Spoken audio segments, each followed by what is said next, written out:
is Jennifer, and this is Racer, and we're going to read you a story today. Racer's probably going to take a nap. This is a Dr. Seuss book called I Can Lick 30 Tigers Today, and there are 3 stories in it, and today I'm going to read a story called The Glunk That Got Thunk. The Glunk That Got Thunk. This is one of my favorite stories. A thing my sister likes to do some evenings after supper is sit upstairs in her small room and use her thinker upper. She turns her thinker upper on. She lets it softly purr. It thinks up friendly little things with smiles and fuzzy fur.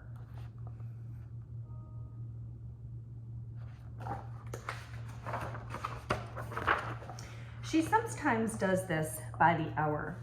Then when she's tired of play, she turns on her unthinker and unthinks the things away.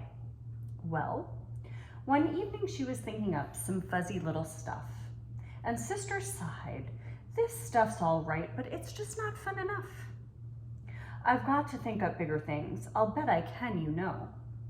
I'll speed up my thinker upper as fast as it will go."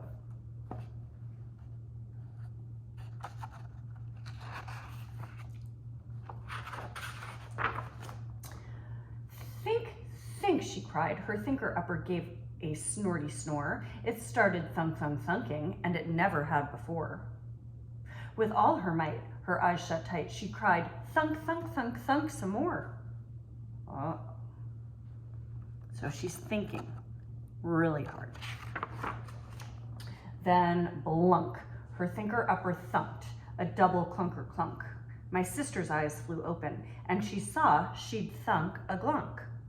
She was greenish, not too cleanish, and he sort of had bad breath. "Good gracious," gasped my sister, "I have thunked up quite a mess."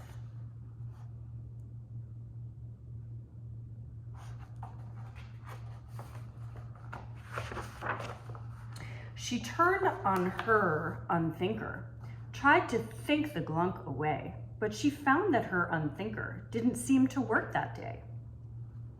The glunk just smiled and said, "Dear child, you can't unthunk a glunk.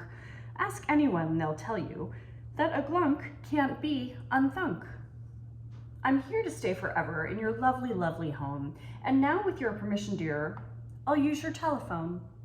I'll call my mother every night. It gives her such great joy. She lives 9,000 miles away, and I'm her only baby boy."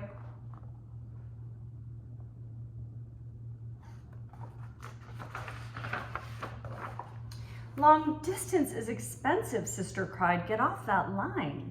But the glunk dialed Texacoda, cut 123409. "Hello, dear mother," gabbed the glunk. "I hope you're feeling fine. And don't worry about the phone bill. It's all paid for by a friend of mine. I've just called up to tell you how I love you, oh I do. And today I did some cooking, and I cooked some glunker stew. Let me tell you how I did it. You may want to make some too. You take a cup of applesauce, you add a pinch of straw, you drop in 14 oysters, 7 cooked and 7 raw. You beat it to a frazzle with a special frazzle spade. Then you pour it in a rubber boot, half filled with lemonade. Then you toss it in the mixer where you spuggle it and spin it." "Stop," my sister yelled. "This costs $10 every minute."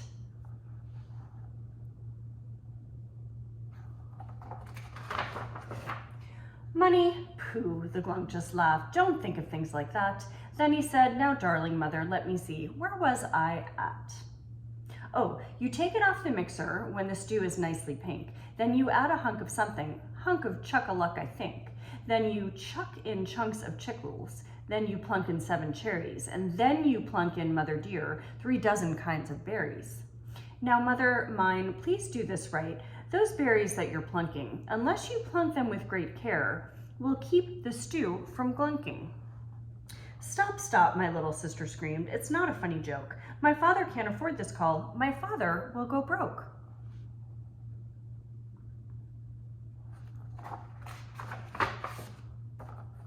Now you keep Still, the glunk snapped back. He kicked her in the shin. Don't you interrupt my mother when she's plunking berries in. Now, mother, plunk one berry blue. No, plunk one berry raz. What's that? You have no raspberries? Oh, everybody has. But if you don't have berries raz, a schnutzberry will do. If you have a schnutz, I know you have. Now plunk it in the stew. And he went on talking berries with his dear old darling mother. He jabbered and he blabbered 1 whole hour and then another. He talked $300 worth. My sister shook with fright. This glunk must cost $1 million. He might jabber on all night. My father will be ruined. We'll be penniless. We're sunk. Unless I can unthunk him. Oh, I must unthunk this glunk.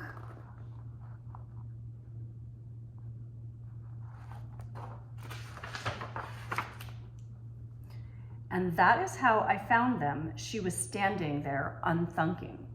The glunk still talking glunkers do. That glunk was not unglunking.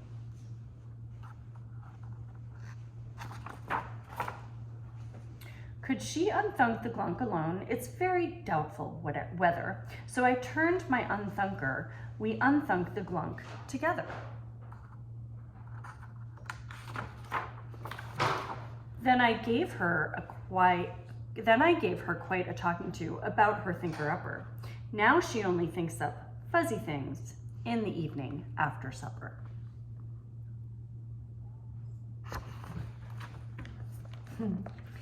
Thank you for reading with us.